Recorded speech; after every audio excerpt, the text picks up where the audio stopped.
lany fagnay mina mandiniky fombana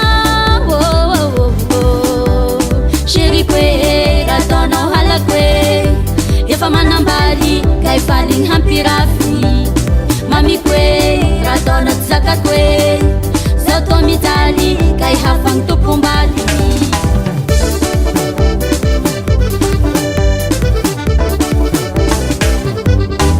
zao lany fagnay mina mandiniky fombana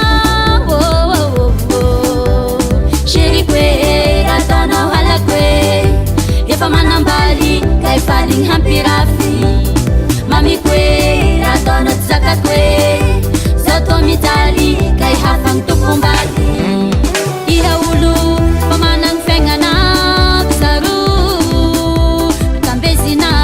andesa raiky za vadiko e misasa ataoko vetivety fa sy sasakafo zay zaro